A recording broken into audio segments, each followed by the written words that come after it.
কম বয়সী মেয়েকে বৃদ্ধ বয়সী পুরুষ বিয়ে করতে পারবে কিনা? দেখুন, এই বিষয়গুলোতে আমাদের সমাজে অনেক ভুল ধারণা আছে। আমাদের সমাজে অনেক ভালো কাজ মানুষ করতে পারে না। একজন বয়সে অনেক বড়, তিনি বয়সে অনেক ছোট কাউকে বিয়ে করেছেন। যাকে বিয়ে করেছেন তিনি খুশি মনে বিয়ে বসেছেন, যিনি বিয়ে করেছেন তিনিও তাকে সঠিকভাবে বিয়ে করেছেন, কোনো অসুবিধা নেই। এই বিয়েতে অন্তত অসুবিধা নেই, এই বিয়ে যায় যেটাকে অ্যাপ্রিসিয়েট করা উচিত। এটাকে অন্তত নিয়ে ট্রল করার কোনো সুযোগ নেই। আবার ওই বিয়ের নামে আপনার বেহায়ামি করে বেড়ানো সঠিক না, সেটাও আমাদের মনে রাখতে হবে। আমাকে একবার এক যুবক প্রশ্ন দিছে যে হুজুর, আমি একজন বিধবা মহিলাকে বিয়ে করতে গেছি, আমার পরিবারের সবাই বিরোধিতা করতেছে, যেটা করতে হয় না। আমাদের সমাজে কোনো বিধবা মহিলা যদি বিয়ে বসতে যায়, সবাই মনে করে যে কত খারাপ মহিলা, স্বামীটা মরল, 6 মাস হয়ে সারল না, এখন সে আরেক জায়গায় বিয়ে বসছে। এই মহিলা কি খারাপ কাজ করছে না ভালো কাজ করছে? এই ভালো কাজ করছে, যেটা বোঝার মতো জ্ঞানটা পর্যন্ত আমাদের মাথায় নেই। বোঝার মতো জ্ঞানটা আমাদের মাথায় নেই। একজন নারী, তার একজন পুরুষ অভিভাবকের দরকার হয় পৃথিবীতে চলতে গেলে।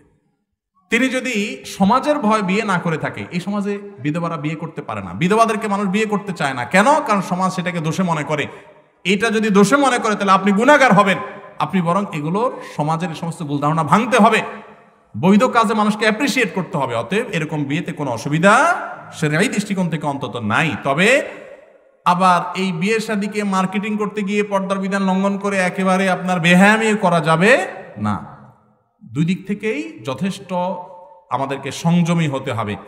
আমাদের সমাজে দেখবেন মানুষের নিজের চরকায় তেল দেওয়ার খবর নেই, আরেকজনের পিছনে দেখবেন সারাদিন লেগে থাকে। আমলে বা ওদের কিছু খবর নেই, কে কি করছে না করছে, সারাদিন ফেসবুকে সোশ্যাল মিডিয়া শুধু এগুলো নিয়ে আস। আল্লাহ তাআলা আমাদেরকে হেদায়েত দান করুন। মাজারে সেজদা করা যাবে কিনা? এই সেজদা কার জন্য নিবেদন করতে হবে? এই কপাল কার জন্য নিবেদন করতে হবে? আল্লাহর জন্য। এই কপাল ইমানদার কখনো আর কারোর জন্য নিবেদন করতে পারে? কেন পারে না? কারণ শিরক হবে। কারণ তাতে কি হবে? শিরকের অপরাধ সবচেয়ে ভয়াবহ কেন জানেন?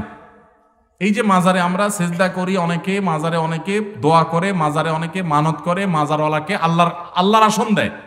এটা সবচেয়ে বড় অপরাধ, আল্লাহ সবচেয়ে রাগান্বিত কেন জানেন? আমি একটা উপমা সবসময় দেই। আজকে আমাদের এই প্রোগ্রামে যদি দেশের মহামান্য প্রেসিডেন্টকে যদি দাওয়াত দেওয়া হয়, উনি যদি আজকে গেস্ট থাকেন, অথবা প্রধানমন্ত্রীকে দাওয়াত দেওয়া হয়, ওনার জন্য একটা চেয়ার রাখা হয়, একটা ফুলের তোড়া রাখা হয়, একটা ফুলের মালা রাখা হয়, বর্তমান কিছু আইটেম রাখা হয়। পাশাপাশি যদি এই এলাকার একজন চৌকিদার ওনাকে যদি স্টেজে আনা হয় এবং একই রকমের চেয়ার রাখা হয়, একই মাপের চেয়ার, একই রকমের ফুলের মালা, একই রকমের ফুলের তোড়া দিয়ে একই রকমের প্রটোকল যদি তাকে দেওয়া হয়, একই রকমের সম্মাননা যদি দেওয়া হয়, তাহলে প্রেসিডেন্ট প্রধানমন্ত্রী যারা গেস্ট হিসাবে আসছেন ওনাদের কাছে বিষয়টা কিরকম লাগবে? শুধু খারাপ। প্রেসিডেন্ট প্রধানমন্ত্রীকে দাওয়াত দিয়ে যদি আপনি একটু ফুলের তোড়াটা একটু কম দামা দেন বা চেয়ারটা একটু নর্মালও হয়, তাতেও এত রাগ হবে না যত রাগ হবে এই আচরণটা দ্বারা, যে আমি রাষ্ট্রের সর্বোচ্চ পদে থাকা মানুষ, আমার অধীনস্থের একজন সাধারণ একজন মানুষ, তাকে তুমি আমার মতো প্রটোকল দিলে এটা তো আমার অপমান করলা। ঠিক না বেঠিক? অথচ প্রধানমন্ত্রী প্রেসিডেন্টও মানুষ, আর চৌকিদারও উভয় কি মানুষ, হয়তো পদের বেশ কম, এই তো, আর তো কোনো বেশ কম নাই। মানুষে যদি এইরকম নিজের একজন মর্যাদা যদি একজন তার চাইতে অধীনস্থকে যদি সমমর্যাদা দেওয়া হয়, এটা যদি তার জন্য অপমানের হয়, তো মহান আল্লাহর কাছে আমরা সেজদা করি, তার কাছে দোয়া করি, তার কাছে প্রার্থনা করি। এখন মানুষের সাথে মানুষের যদি এত আপনার বেশকম থাকে, তাহলে স্রষ্টার সাথে সৃষ্টির বেশকম কত বেশি, যে স্রষ্টার কাছে যে ইবাদত করেন, তারে যে কপাল দেন, তারে যে সেজদা করেন, একই জিনিস যদি ওই মাজারওয়ালার কাছে করেন, মাজারওয়ালা কি স্রষ্টা না সৃষ্টি? সে কি মালিক না গোলাম? তাহলে গোলামকে যদি আল্লাহর মতো মর্যাদা দেন, তাহলে এটা আল্লাহর জন্য কত বড় আল্লাহর রাগান্বিত হওয়ার কথা। আল্লাহকে তো অপমান করা যায় না, মানে আল্লাহকে অপমান করার হীন চেষ্টা কত জঘন্যভাবে হয়। এই জন্য শিরকের এই অপরাধটা আল্লাহর কাছে সবচেয়ে বড় অপরাধ। এই জন্য নবী করিম সাল্লাল্লাহু আলাইহি সাল্লাম এই জন্য বলেছেন, যে ব্যক্তি, ভালো করে শুনে রাখেন, যে ব্যক্তি শিরিক করবে না, তাওহীদ ঠিক রাখবে, ঈমানটা ঠিক রাখবে, আমলে এদিক সেদিক উল্টাপাল্টা কম বেশি হতে পারে, বাট ইমান তাওহীদ যে ব্যক্তি মজবুত করবে, ইমান ঠিক রাখবে, তাওহীদটাতে কোনো ঝামেলা করবে না, শিরিক করবে না, এই ব্যক্তির জন্য আল্লাহর পক্ষ থেকে আল্লাহ ওয়াজিব করে নিয়েছেন, আল্লাহর উপরে কর্তব্য হয় ওই লোককে জান্নাতে দেওয়া, জাহান্নাম থেকে মুক্তি দেওয়া। বান্দার হক হলো, আল্লাহর হক হলো আল্লাহর ইবাদত করবেন, আল্লাহর সাথে শিরিক করবেন না, আর এটা হলো আল্লাহর হক। আর আল্লাহর এই হকটা যদি আপনি আদায় করেন, তাহলে বান্দা হিসাবে আপনার হক হয়ে যাবে, আল্লাহ আপনার জন্য কি করবে? জান্নাত দিবে, জাহান্নাম থেকে মুক্তি দান করবে। আল্লাহ আমাদের সবাইকে শিরিক থেকে বেঁচে থাকার তৌফিক দান করুন। এই জন্য কোনো মাজারে সিজদা করা যাবে, কোনো মাজারে সন্তান চাওয়া যাবে, কোনো মাজারে ব্যবসার উন্নতি চাওয়া যাবে না, কারণ এগুলো চাওয়ার জায়গা না। চাইতে হবে কার কাছে? একমাত্র আল্লাহর কাছে। একমাত্র আল্লাহর কাছে। আপনি আল্লাহ ছাড়া এরকম কোন আল্লাহর বান্দার কাছে চাইতে পারে না। মাজারে যাবেন কবর জিয়ারত করতে, বাস শেষ। আসসালামু আলাইকুম আহলাদ দিয়ার মিনাল মুমিনিন ওয়াল মুসলিমিন, আসসালামু আলাইকুম ইয়া আহলাল কুবুর, সালাম দেওয়া কবর পাশে গিয়ে, এটাই হলো একমাত্র আমল। যদি দোয়া করতে হয় কিবলামুখী হয়ে আল্লাহর কাছে চাইবেন, ওই মাজারের দিকে ফিরে দোয়াও করবেন না। আল্লাহ আমাদেরকে বুঝার তৌফিক দান করুন। ভাইরে, ঈমান যদি নষ্ট হয়ে যায়, ওই দাড়ি, টুপি, জুব্বা, নামাজ কোনো লাভ নাই। আখিরাতে যাবেন, আপনার হিসাবের খাতায় অ্যাকাউন্টই বরবাদ হয়ে যাবে ওখানে গিয়ে আপনি যদি সিজদা করেন। আল্লাহ আমাদেরকে বুঝার তৌফিক দান করুন। আমার প্রশ্ন হলো, আমাদের কৃষকেরা শনি ও মঙ্গলবারে ক্ষেতে ধানের চারা রোপণ করে না, এর সমাধান চাই। কেন রোপণ করে না? শনি মঙ্গলবারে কি সমস্যা? ও অমঙ্গল, মানে বার ভালো না। কোনো বার ভালো খারাপ হয় না। মুসলমান এত মূর্খ হয় না, এত কুসংস্কারাচ্ছন্ন হওয়ার সুযোগ, কোনো কুসংস্কার হচ্ছে মুসলমানের নাই। সকল বারই সমান। যদি মনে করেন ওই বারে ধান রোপণ করলে ক্ষতি হবে, এটা যদি মানুষ মনে করে, তাহলে আপনি ওই বার আরো বেশি করে রোপণ করবেন, কিচ্ছু ক্ষতি হবে না ইনশাআল্লাহ। অনেকে আছে বাম চোখ লাফাইলে মনে করে হায় রে কোনো দুর্গতি আছে কপালে, আছে না? যে বাম চোখ আমার লাফায় কেন? তা আমি বলি, বাম চোখ লাফাইলে আরো সুবহানাল্লাহ আলহামদুলিল্লাহ বলবেন, এটার সাথে কোনো দুর্গতির কোনো সম্পর্ক। অনেকে মনে করে ডান হাতের তালু চুলকালে টাকা আসে। তা আমার কথা হলো, ডান হাতের তালু চুলকালে যদি টাকা আসে, তাহলে ওই সূত্রা পাতা লাগায় চুলকানি বন্ধ হবে না, টাকা আসা বন্ধ হবে না? এত সহজ? এগুলো সব কুসংস্কার। কোন বারের সাথে কোনো কল্যাণ অকল্যাণ নিহিত।